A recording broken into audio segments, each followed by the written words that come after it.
All right. Welcome everybody back to our first lecture in Module 4, which is focused in on questions of globalization. So to kick things off, I want to just pose a question to the class, which is, what is globalization? So if you're watching this live, go ahead and talk to some of the people around you and come up with some kind of core characteristics that you think define the term globalization. So the idea of globalization has become pretty commonplace in the last 30 years among academics who use the term to describe how trade and technology have made the world into a more connected and interdependent place. Globalization as a concept also captures in its scope the economic, social, and environmental changes that have come about as a result of this increased interconnectedness. So there's no question here that globalization has been a good thing for all sorts of reasons, for things like innovation, economic development, as well as cultural spread and connectedness. Modern forms of globalization have also been good for multinational corporations and Wall Street. But globalization has not been good for working people. That's kind of blue collar workers, and has led to the continuing deindustrialization of America in particular. So I'm curious to hear from you guys. What are some of the pros and cons that you can think of associated with globalization? Take a couple moments if you're watching this virtually to write down some ideas here. So in terms of pros, proponents of globalization say that this process represents free trade and promotes global economic growth. In doing so, it creates jobs, makes companies more competitive, and it lowers prices for consumers, while also reducing barriers such as tariffs, value-added taxes, subsidies, and other types of trade barriers that exist between nations. However, it's important to note here that this is not completely true. There are still many barriers to free trade. Free trade provides poor countries through infusions of foreign capital and technology with chances to develop economically, and by spreading prosperity, creates the conditions in which democracy and respect for human rights may flourish.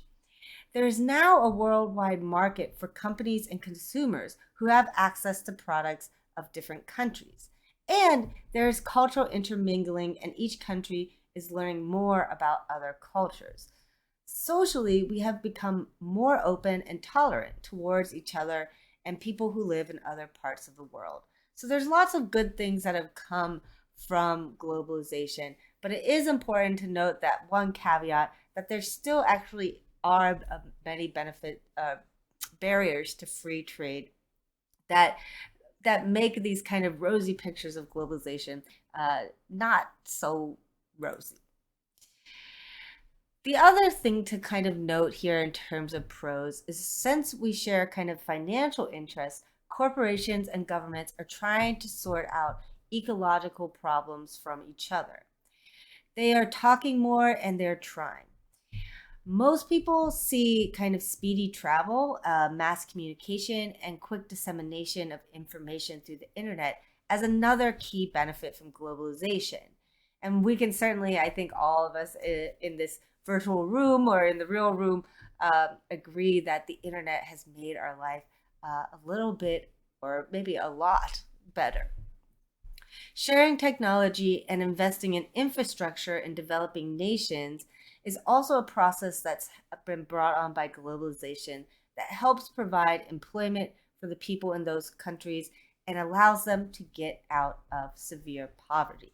So yes, globalization has brought about new technologies and infused new technologies into the third world, which has helped those countries develop economically. In terms of some of the cons, the general complaint about globalization is that it has made the rich richer while making the non-rich poorer. The biggest problem, The biggest problem, excuse me, the biggest problem for developed countries is that jobs are lost and transferred to low cost countries. According to conservative estimates by Robert Scott of the Economic Policy Institute, granting China most favored nation status drained away 3.2 million jobs, including 2.4 million manufacturing jobs. Scott pegs the net loss due to our trade deficit with Japan at 896,000 jobs, as well as an additional 682,900 jobs from Mexico. And this is a U.S. trade deficit that's run up since 1994 into 2010. So basically, workers in developed countries like the U.S. face pay cuts and demands from employers who threaten to export their jobs.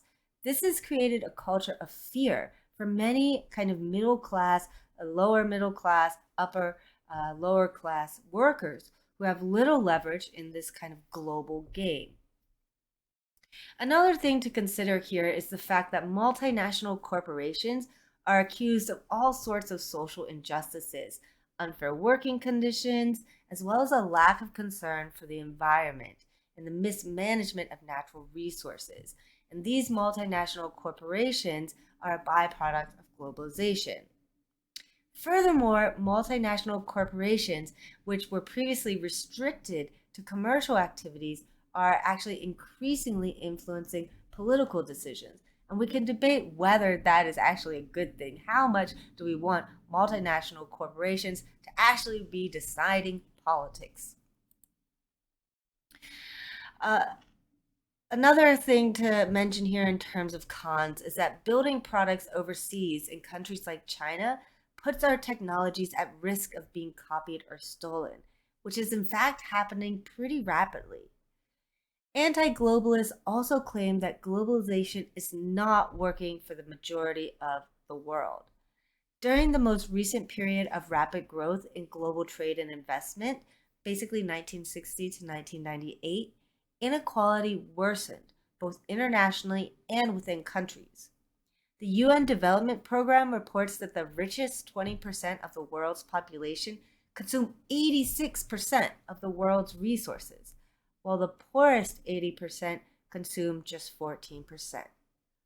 Some experts think that globalization is also leading to the incursion of communicable diseases. Deadly diseases like HIV/AIDS are being spread by travelers to the remotest corners of the globe.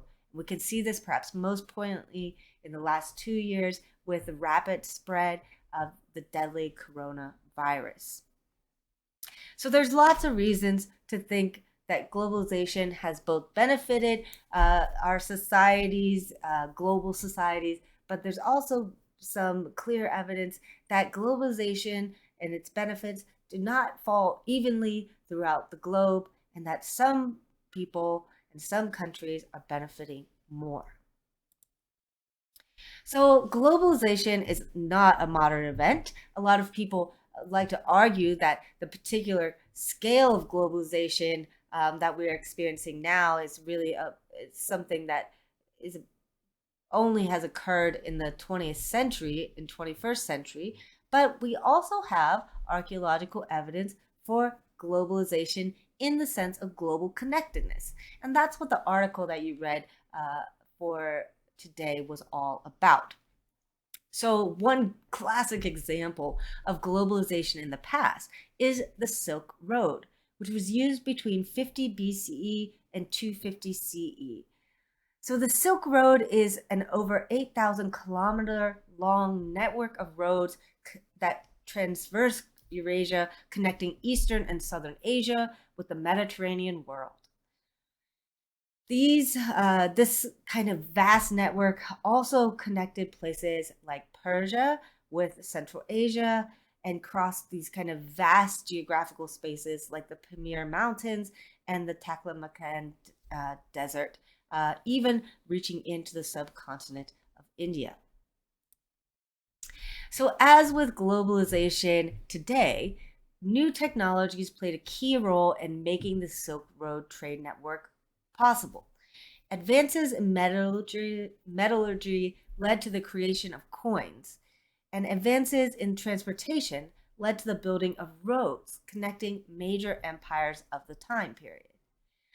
These kind of technological advances also were able to increase agricultural production, which meant that more food could be trafficked between different locations connected by the Silk Road. The Silk Road was the channel through which silk textiles and yarn were exported from the ancient Chinese empires of the Han Dynasty and later the Tang Dynasty to West Persia, India, and the Mediterranean. That's how it got its name. Christianity was prevalent in Western Europe and also helped in the expansion of the silk market. Specifically, churches stored silks in their treasuries as a form of wealth, and devotees were encouraged to donate silk to churches. So, along with silk, Roman glass and Arabian spices, and ideas such as Buddhist beliefs, as well as technologies like Chinese papermaking, printing, gunpowder, and the compass, were all transported west through this network. Anthropologists and archaeologists have typically drawn on an approach called world systems theory to understand how globalization works. World systems theory is a macro sociological perspective that seeks to explain the dynamics of the capitalist world economy as a total social system. Immanuel Wallerstein is largely attributed with coming up with this kind of idea or theory of world systems. So according to Wallerstein, who wrote a book called The Modern World System, Capitalist Agriculture, and the Origins of European World Economy, published in 1976, the idea of Wallerstein's book here was to develop a new theoretical paradigm to guide our investigations, our historical investigations of the emergence and development of capitalism, industrialization, and nation states. So this is, Wallerstein is talking about world systems, but he's focused on Europe. So he's taking a very specific kind of Eurocentric understanding of world systems.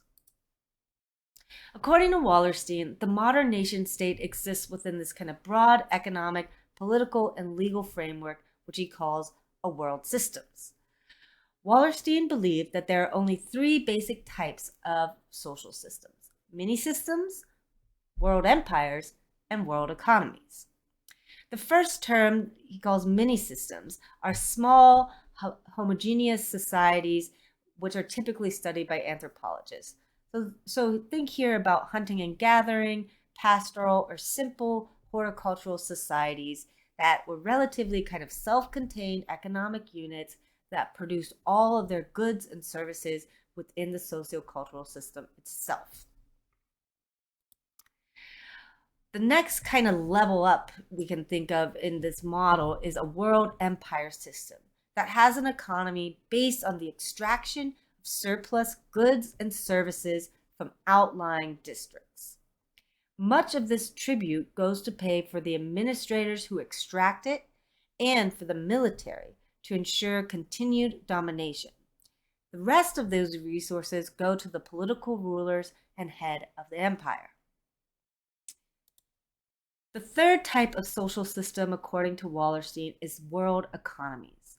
So unlike world empires, the world economies have no unified political system, nor is its dominance based on military power alone. However, like a world empire, a world economy is based on the extraction of surplus from outlying districts to those who rule at the center. Wallerstein argues that the capitalist world system began in Europe around 1500 and under the spur of the accumulation of capital, expanded over the next few centuries to cover the entire globe. In the process of its expansion, the capitalist world system has absorbed all these small mini-systems and world empires, as well as competing world economies. So a competing world economy to the capitalist one would be communism. The capitalist world economy was created by establishing long-distance trade in goods and linking production processes worldwide, all of which allowed for significant accumulation of capital in Europe. But these economic relations were not created in a vacuum. The modern nation state was created in Europe along with capitalism to serve and to protect the interests of capitalists. What was in the interest of early European capitalists was the establishment of a world economy based on an extremely unequal division of labor between European states and the rest of the system. Also in the interest of early European capitalists was the establishment of strong European states that had the political and military power to enforce inequality. The capitalist world system is based on an interregional and transnational division of labor, which divides the world into core countries, semi-periphery countries, and peripheral countries. Peripheries are exploited by the core for their cheap labor, raw materials, and agricultural production. So you can think of places like the Philippines or Mexico as being good examples of kind of peripheral nations that provide cheap labor, raw materials, or agricultural production. Semi-peripheral areas are somewhat intermediate, being both exploited by the core as well as taking some role in the exploitation of peripheral areas. Here you might think of, let's see, what would be a good example of a semi-periphery? Well, actually, Mexico would probably be a good example of a semi-periphery due to its connections through NAFTA with the United States. In the recent past, these kind of semi-peripheries have been expanding their manufacturing activities, particularly in products that core nations no longer find profitable to produce. Core states are in geographically advantageous areas of the world. Think about Europe and North America. These core states have strong central governments, powerful militaries, complex state institutions, and are highly industrialized. So you can think about Canada and the United States as being good examples of core states within Wallerstein's model. These core states promote capital accumulation internally through tax policy, government purchasing, sponsorship of research and development, financing infrastructural development, and maintaining a social order that minimizes class struggle. Core states also promote capital accumulation.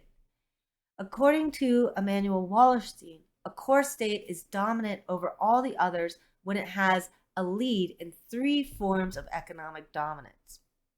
Productivity dominance, which allows a country to develop higher quality products at cheaper prices compared to other countries. Trade dominance, which allows for a favorable balance of trade for the dominant state since other countries are buying more of its products. And finally, financial dominance. More money is flowing into the countries than it is leaving the countries.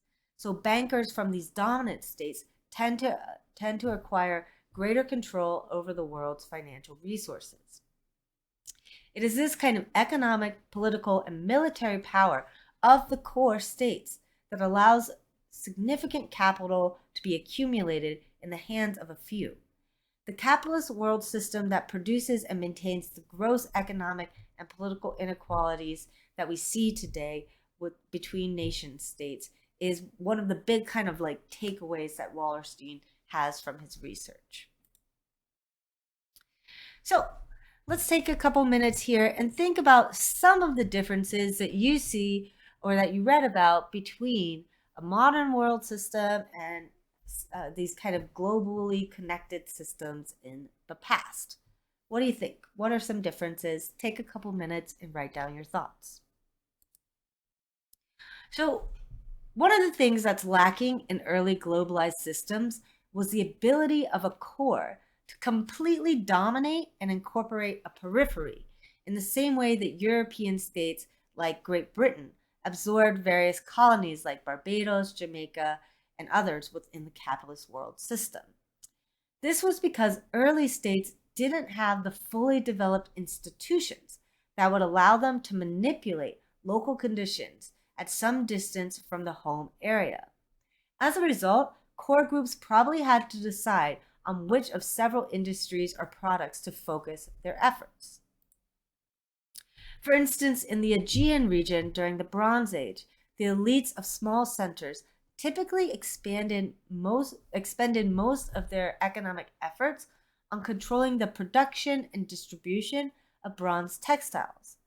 Archaeological evidence from various Mycenaean palaces indicates that these centers regulated the acquisition, production, and distribution of these bronze commodities. The working of bronze and the production of woolen textiles were under the direct authority of the center, with workshops located at palaces or at other outlying communities, but under centralized control. The production of obsidian tools was another matter. While such implements were critically important to the daily economic activities of the populace, production was not under palace control. Without a fully developed administrative structure, the Mycenaean centers had to focus their efforts on the activities that generated the highest returns.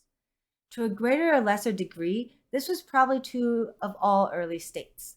They did not have the military, political, and economic wherewithal to fully dominate peripheries at any great distance from the centers for extended periods of time. On those occasions when such dominance was able to be effected, it typically didn't last that long. A second key difference between modern and ancient world systems was the nature of technology in antiquity. Whereas modern production sites often involved kind of these massive installations that are not easily moved, ancient systems were often capable of relatively easy dispersal and focused on portable goods. For instance, early bronze work could be accomplished using these small, like crucibles that could be easily moved. In addition, certain expensive commodities, such as frankincense, were available only in remote spots, most easily accessed by local populations, with intimate knowledge of source locations. These factors made domination of the source virtually impossible for core states, I should say. So the core states in the ancient world were dependent on the peripheries for access to raw resources. And this gave them the ability to negotiate both the nature and extent of their integration into the larger system. This process was evident even in the early phases of the modern world system. For example, throughout much of the 16th and 17th centuries, native people in North America controlled access to the furs that Europeans desired. Natives trapped the animals and prepared the hides. They bargained shrewdly for European commodities and services that they wanted in return. This ability to negotiate the status of their involvement in the world system gave native people a degree of control that one doesn't typically associate with peripheries. Archaeology in particular has helped us to understand some of the key features of world systems theory, particularly the idea that world systems tend to expand and contract over time. Systems grow through this process of incorporation, expanding the network of relationships. Such growth has had the benefit of bringing more resources into the center or core. Growth also creates a strain on the system because of the need to expend more energy and more resources to maintain the connections that have been established. When the costs of maintaining those connections become too high, the system will contract, shedding peripheries. At times, certain peripheries are between competing cores and switch back and forth in their allegiance and control. This kind of movement back and forth between peripheries and core control of those peripheries is what scholars refer to as pulsating world systems.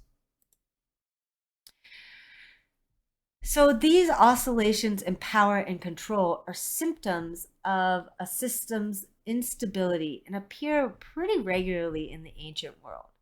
For instance, in the Aegean, we see the expansion of cities with the early Bronze Age, followed by a period of collapse near the end of the second millennia BC. This is roughly the same time as the Egyptian First Intermediate Period. Then, during the Middle Bronze Age, we see a kind of fluorescence that ends with a kind of system wide collapse around 1100 or 1200 BC, and the emergence of what classical archaeologists refer to as the Greek Dark Ages. The ensuing period is a time of reorganization that ends with the explosive colonization period in which Greeks established settlements from the Black Sea into southern France and Spain. So with this example, right, you can see how in the Aegean world you have this expansion during the early Bronze Age, followed by a system-wide collapse that leads to several centuries of isolation, followed by another period of expansion in which Greece then moves not only off of the island, but into a continental Europe. So, a recent book by Justin Jennings addresses this kind of issue of globalization in the past directly. And Jennings examines what he calls plural globalizations. These are kind of variations in globalization at different times in the past. Drawing on world systems approaches, he argues that it's possible to identify earlier phases of large scale kind of integration by looking for a dramatic increase in interregional interaction. Jennings explores the nature of globalization in three ancient societies: Uruk during the Mesopotamian period, the Wari of the Andean highlands, and then the Mississippian cultural center of Cahokia in the American Midwest.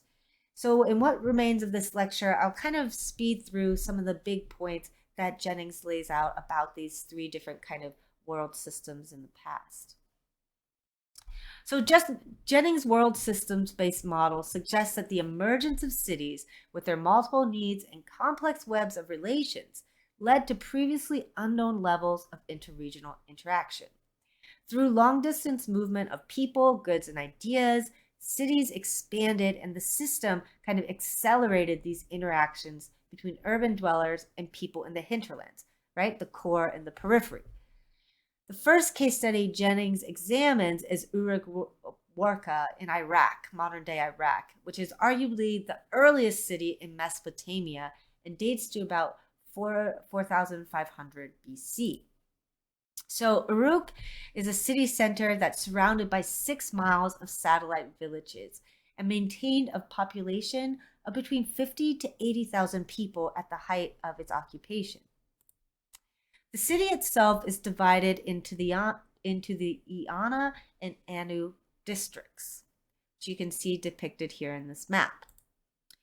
The Iana district was a kind of walled off citadel that was separated from the rest of the city, while the Anu district was associated with the god Anu, which was Eano's grandfather within Mesopotamian kind of cosmology.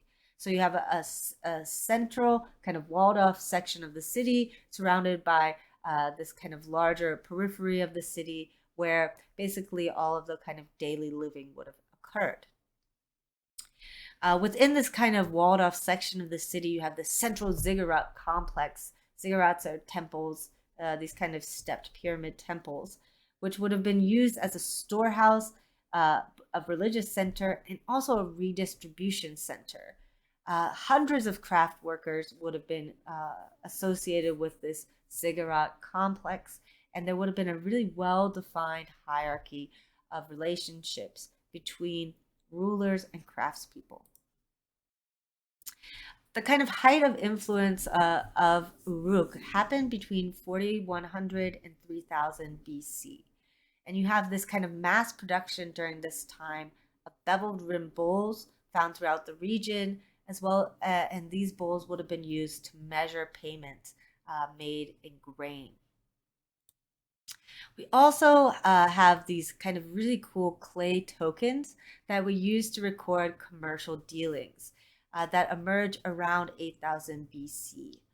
And these clay tokens were carried on a string or in clay envelopes, like you see depicted here. This is an envelope and its associated tablet. So, what we see is this kind of development of an early writing system associated with the formation of this major urban center, Uruk, which used this writing system to then connect and administer the peripheral areas of this early empire. So around 3500 BC, we also see metalworking develop at the site with copper used to create these kind of high status ornaments like you see depicted here. And you also see around the same time, around 2000 BC, alloying, which was developed and used to produce bronze bronze tools, bronze weapons, like these here. So the development of bronze weapons is important in terms of globalization because it's linked to the rise in interstate warfare between competing core states seeking to incorporate peripheries within each sphere of influence. So the large and kind of varied urban population at Uruk stimulated production and exchange both locally and over great distances. These processes are seen archaeologically in burial goods that reflect a kind of creeping level of social differentiation, and the use of seals suggesting increased bureaucratic control, as well as a kind of a ubiquitous use of these bevel-rimmed bowls for transporting basic foodstuffs. The economic and social ferment in Uruk reverberated well beyond the city through colonization and assimilation of these peripheral areas. The nature of Uruk's expansion varied from place to place as people kind of selectively accepted or rejected various elements of the culture. So I'll just talk again briefly here about this last case study of Cahokia, and we'll skip actually the Wari case. So Jennings talks about Cahokia and argues that this space was a kind of epicenter of global Mississippian culture, whose effects were felt throughout the Great River drainage and beyond into the southeastern United States. Cahokia was the largest pre-Columbian city in north of Mexico, and at its peak between about 1050 and 1250 CE was larger than many European cities, including London. 120 mounds make up this city center that stretches across 6 square miles, and at its height, it was estimated to have a population of about 20,000 people.